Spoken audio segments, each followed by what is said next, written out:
Is it on? Good. Okay. Good evening, everybody. Obviously, incredibly disappointing day yesterday in Raleigh. Again, congratulations to NC State. Incredibly difficult loss. I mean, double overtime, but proud of the effort, proud of the will to win, and how they just kind of hung in there. Obviously, we really played poor in some areas and a lot of issues, but we still had a chance to win, and that's a credit to our players and their will to win. And they never quit, never gave up, and so really proud of that.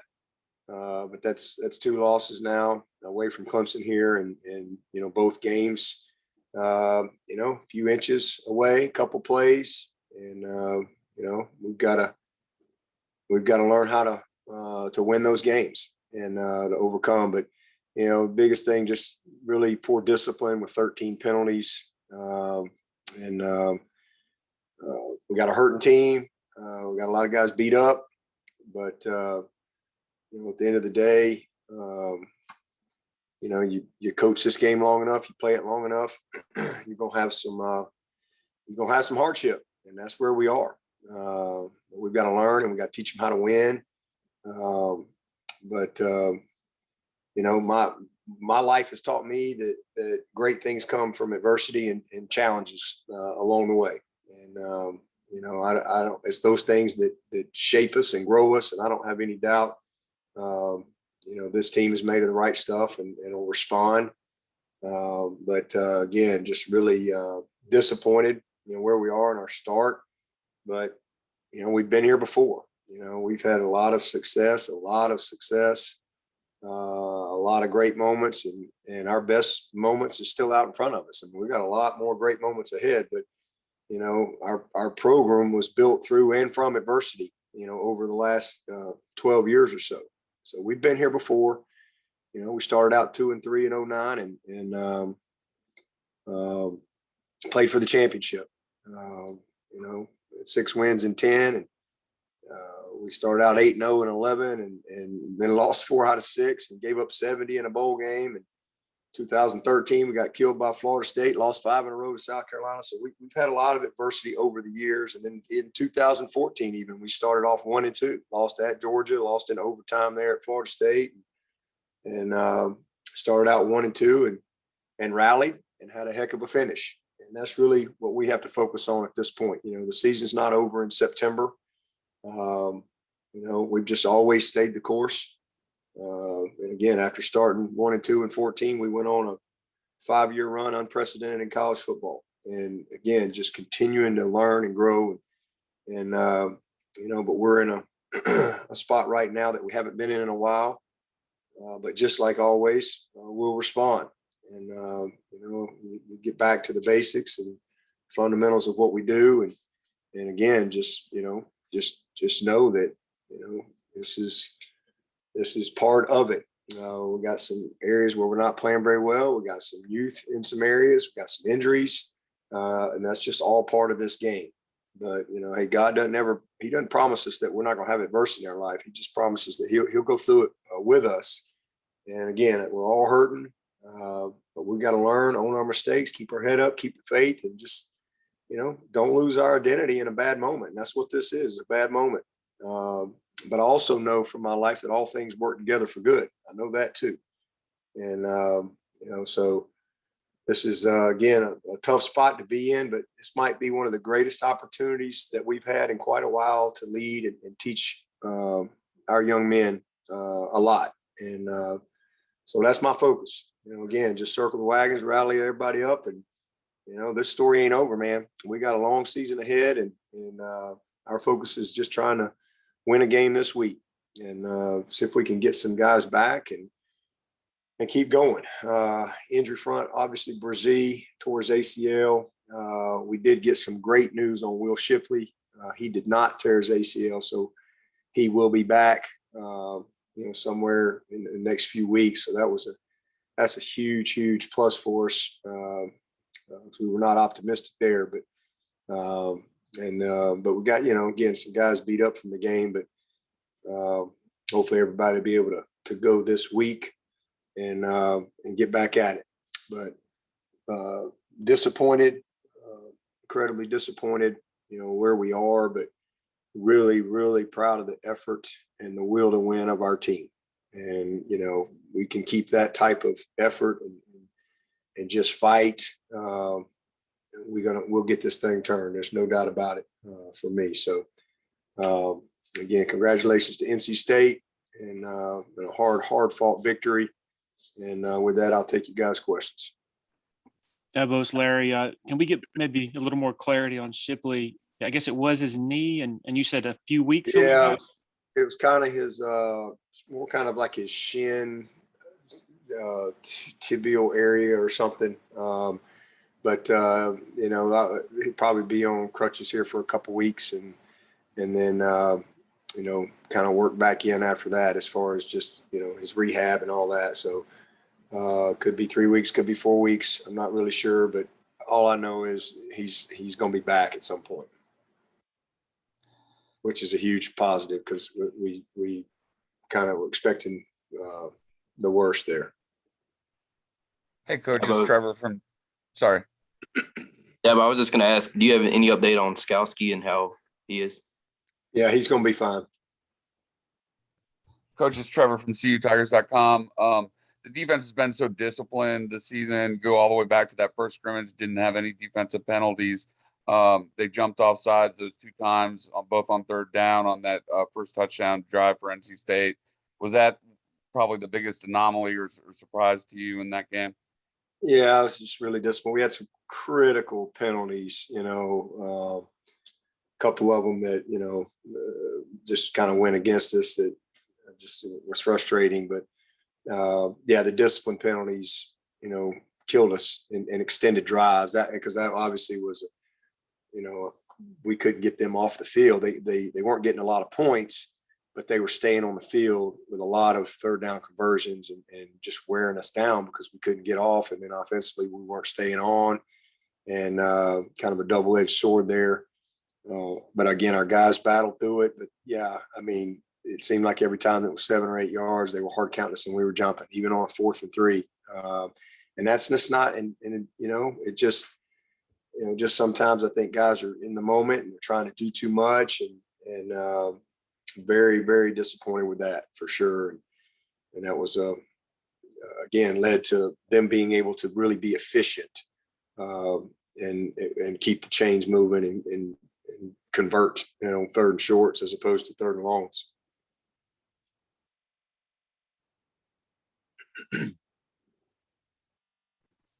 Coach Fred Davis did not play yesterday. Was that a discipline thing for him?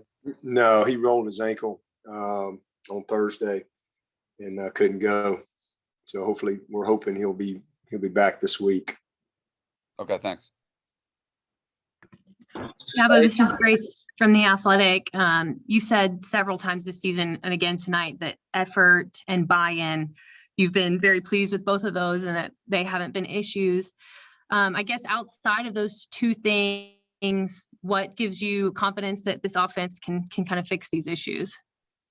Well, that's where it starts. And again, when you got good people that care, and it's important to them, then, you're going to, and you got talented people, then you can get it turned around. And, they're just a bunch right now that's not playing with, a lot of confidence, and fundamentals are not anywhere what they need to be. And that's nobody's fault but mine. It's all, my responsibility. So, but we got great kids. We got a bunch of good people, and again, that care. It's important to them. They're passionate about it. I mean, to even be in a game like that and have a chance to win, again, they just never quit. They're all the way to the end. I mean, again, and they made a couple of plays inches, and we missed a couple of plays by inches, and that's a difference in a game like that. And same thing in the Georgia game, So that's where we are. And again, we've been here before. And I understand that everybody's disappointed. You best believe nobody's more disappointed than the people on this team and on this staff. But again, everything in our past is teaches us, for the future and prepares us for the future. And we've been here. It's not like we've been a program that's never had any adversity and everything's been always perfect. Even though we've had some incredible moments along the way, but we've always, stayed the course and built our program. And this program is built on rock. It's built the right way, and we'll respond. And we're not immune to having bad moments. We're not immune to. We're not entitled to win the league. We're not entitled to go to the playoff and all those type of things. And again, we got a talented team, and we're not where we thought we would be right now. And there's not anything we can do about that other than just keep grinding, keep working. And that's what we're going to do. It's what I've always done. There's no quit. There's no give up. We're going back to work this week, and we're going to try to, circle wagons and see if we can just win a game, just win a game this week and go from there. Hey, Dabo, Alex Dodd from the Clemson Insider. You mentioned that adversity in 2014 and some of the adversity you've been through as a program. What's your messaging to maybe some of those older players in your locker room who haven't experienced that type of adversity, especially this early in their college career? Yeah, well, that's what I said earlier. It's a great, sometimes, you have a better opportunity to teach and lead these young men in a moment like this. We haven't had many of these opportunities, haven't had many of these moments. So, we love them. We teach them. We pick them up, and, it's not always going to be perfect. That's why you got to enjoy that's why I always make a big deal about any game that we win. It's a big deal. And, all these great seasons that we've had for a long, long time, man, I never take them for granted. And, but again, all that we've been through since 2009, gives me great confidence because we're a whole different program than we were in 2009. But we've been here before. We've been in this exact same spot. Again, it's been a while, all the way back to 14 to start out 1-2. And, this obviously we're 2-2, but the same type of disappointment, the same type of pain. We had our best player got hurt that year. We've got several players hurt this year, but that group responded, and this group will respond as well.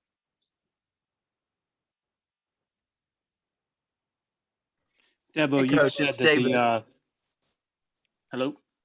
Nope. Sorry, Dabo, you said that I think it was like a week and a half ago, maybe you said that the offensive issues were purely execution related. I'm just curious now, do you feel like do you feel like you need to take a deeper look at the scheme or play calling, or you think that's fine? Oh, I think we look at everything when you're struggling and not doing well, but our number one problem is execution. There's no question about that. We're just fundamentally not getting it done where we need to, and we certainly, it's a combination of all those things, but I got to get them better. We should be better than what we're playing, and it's my job to make sure we get it done and improve. And we got, again, a lot of new pieces, and some guys not playing as well as they're capable of, or missed assignment here or there, just sync and rhythm and all those type of things. We just haven't been able to get that in any form or fashion. But it's a combination of everything. We all got to do a better job. Hey, Coach, it's David Hood with TigerNet. Kind of piggybacking off of that question. I know that you touched on it a little bit last night with the RG3 comments, but obviously everybody across the country today, taking their own shots and kind of criticizing Tony Elliott and calling the play calling vanilla, and there's no creativity. That hey, Dabo should replace Tony Elliott for a game or two, et cetera, et cetera. How do you respond to those criticisms? And, what is your thought process on the play calling? Well, I can tell you this, there's nobody that I believe in more trust or respect than Tony Elliott. This guy didn't just forget football. That's for sure. Just like when we had some bad moments on defense and, with a little bit of youth and things like that over the last couple of years, I say the same thing about Brent. Tony Elliott is he's special. He's special. And I'm not really concerned what other people think, to be quite honest with you. I'm here every day. I know who the people are that are involved. I know what the issues are. And, it's disappointing. But you don't judge somebody on, we've been really, really, really good offensively here for a long time. And I think people are quick to forget that. This has been a tough start for sure. But, again, we got a lot of pain, but there's purpose in the pain, and we'll get better from it. People can splinter or stay together. And, I'd say tough times brings out the best in some people and the worst in others. And you kind of find out who's with you. It's easy to be all in when everything's great. But we got to persevere through this. But there's nobody, and I mean nobody, that I believe in more than Tony. So that's really the biggest thing I can say. He's a brilliant man. He's a brilliant coach. Hey, Dabo, it's Alexis from the state. With Will out for a little bit and then Brian out, with an ACL deal, I guess what's kind of those two groups looking like right now in terms of depth and, some of those guys stepping up? Yeah. Well, we got what we got. Tyler's out as well. So our two best guys there are out, but thankful that we got a little bit of depth. And Rook has played well for us. Trey Williams, is still learning but he's made some plays for us. ET got in there and was active, did a solid job. Got Darnell, and eventually we'll get Kate Park back. We even put Foster in there a little bit at 3 technique last night. So that's what we got in at running back. This just kind of changes the course for Maffa in the immediate here. And so, Kobe and Wrench and Maffa and Mikey Dukes. So we still got, 4 talented guys, and we got to find a way to get it done. Hey, Coach, it's Trevor again. Hey, Dabo, it's Phil Kornblut. You mentioned that it's easy to be all in when it's going well, and your fans have had a great ride with you. Would you expect that they will stay all in with you, or do you expect some to kind of, jump off the bandwagon, so to speak? Oh, there'll be a bunch jump off the bandwagon. But I wouldn't say they were all in anyway. So, when the type of winning that we've had for a long time, it's everybody likes a winner. But, again, it's there'll be some that certainly will judge us in this moment. And again, that's just a product of all the success that we've had here for a long, long time. And we all understand that we're not playing to anywhere near our capabilities or to the standard that we have set here. And nobody accepts that. But we also, have the right perspective and know where we are, know what we got to do, know where we're going. And again, you got to take the good with the bad. You got to take the good with the bad. And it's been a ton of good around here, man. I think we got the winningest road record in the country, and we've won a lot of games on the road, a lot of great moments, and that one didn't go well.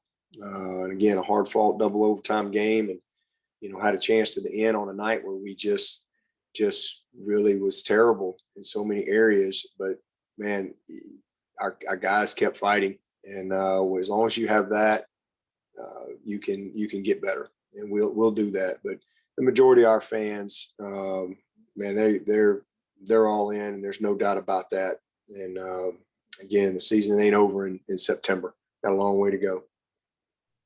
Hey, Coach, it's Trevor again. Going back to the injuries at running back and D tackle, you've had 3 running backs transfer out. You had Niles Pinkney, Jordan Williams transfer out at the defensive tackle. I'm just curious if the predicament that you're in now will give you a reason to reevaluate maybe your policy against bringing in transfers next year. Obviously, too late to do anything about that this season. Well, that doesn't have anything to do. Those guys have nothing to do with our roster number. I mean, we were above our number at D tackle. I mean, we were above our number. We have a number at every position, and above our number at running back. Our number's 5. We're not going to have 10 running backs on scholarship here. That's not. You can't do anything about injuries. We have a number at every position, and that's how we manage the roster and recruit to. But because every scholarship counts, and again, all those guys were replaced from a number standpoint.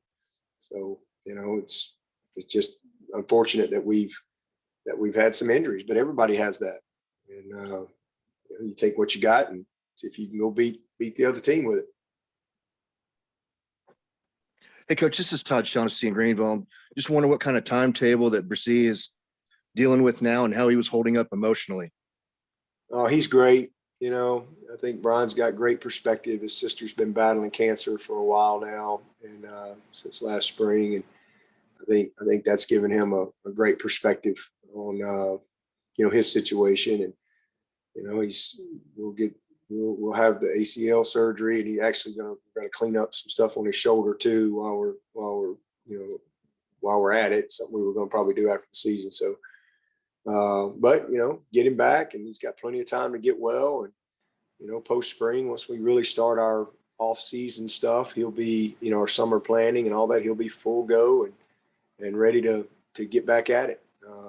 It's unfortunate, but injuries happen in the game, and just be part of his journey and just appreciate him, his effort. I mean, what an unbelievable player he is. And just incredible leader, and don't have any doubt when we get him back out there and see him again, he'll be better than ever. Dabo, one of the things that was maybe overshadowed in the offseason is you mentioning that the support staff turnover on offense. I think JP, the only guy coming back, and you brought that up, is something that was a not an easy thing, I guess, for the new guys to come in and pick up everything right away. Has that been an issue at all to you? Just the natural effects of that significant turnover with the support staff? Well, it's always a transition, when you're got a bunch of new people, but those guys are great. Very knowledgeable people who work their butts off and supporting the coaches. But it's just, again, combination of a lot of things, and just have not been able to hit our stride in any form or fashion offensively. We got to be better. We got obviously new quarterback, several new pieces up front, new backs, and it just hasn't come together like we've worked for it to come together. But there's no quit in this group, and we'll keep grinding. Hey, Coach, piggybacking off that, just the rhythm of a play caller. People think about players getting in rhythm, but when you have so few plays in the third quarter, I mean, how difficult is something like that for Coach Elliott to go through when you're just not getting a ton of snaps? Yeah, it's very difficult and frustrating. And that, it started in the Georgia game. We had 7 plays in the first quarter, and that definitely affected us in that game.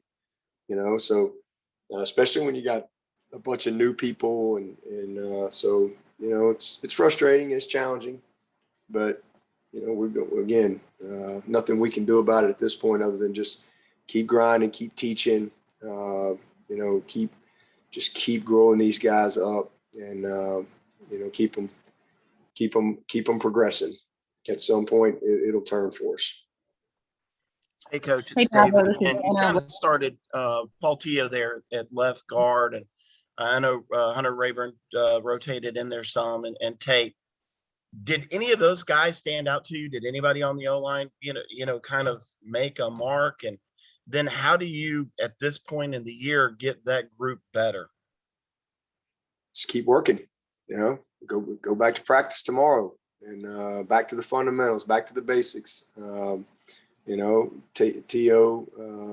Did okay. Rayburn got a few plays here or there.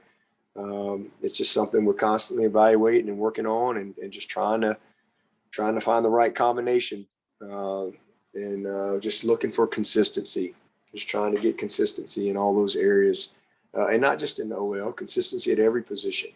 We've got to get better for sure, because it all goes together. And, how we fix it is we keep fighting, we keep grinding, we keep going at it. And, again, keep believing and doing everything we can to see if we can help them get better. Dabo, this is Matt. Was there ever any thought this offseason of looking at the transfer portal for a more possibly an experienced offensive lineman to bring in and add some experience to that group? No, there was nobody out there that we looked at. Hey, Dabo, it's Anna with Clemson 24/7. Just to kind of piggyback on that, is that something that maybe you would evaluate your approach going forward? Not from a numbers standpoint so much like you touched on earlier, but just from an experience standpoint, looking to the transfer portal? Well, we're always looking for the best player. And, the reason some of these guys left our program is because we had better guys that were starters for us and that were younger players. So we're always looking for, the very best player. And we like the guys that we've signed. We've got some youth, we've got some inexperience. Let me tell you, Marcus Tate and Dietrich got hurt. Marcus Tate, Dietrich Pennington, and Tristan, and those guys are going to be great players. And we'd sign them, all over again. Linthicum, it's going to be a great group. They're just young. So, I think there is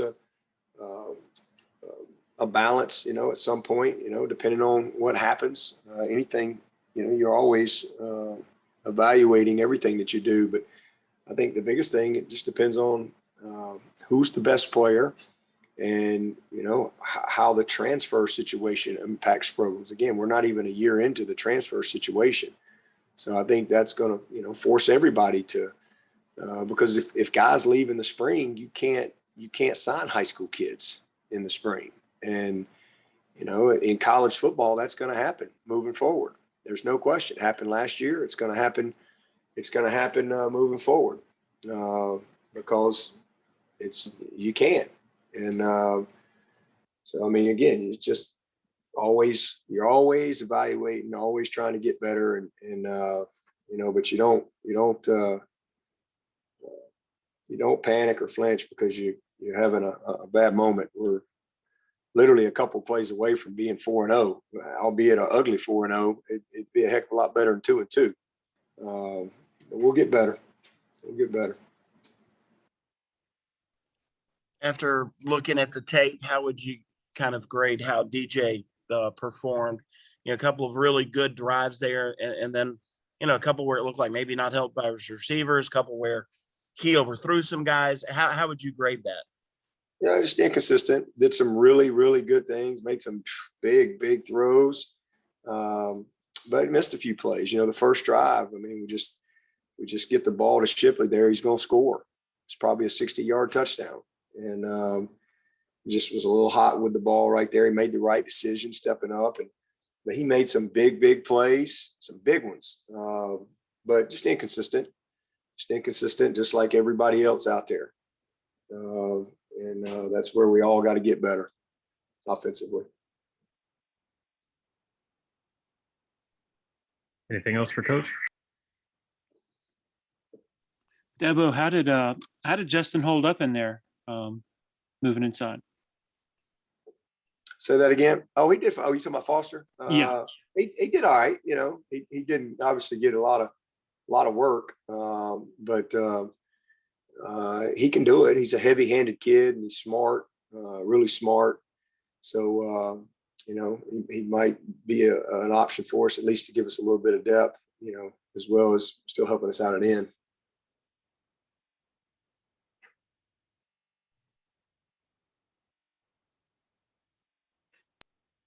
Anything else? Thank you, Coach. All right, thank you, Coach. Okay.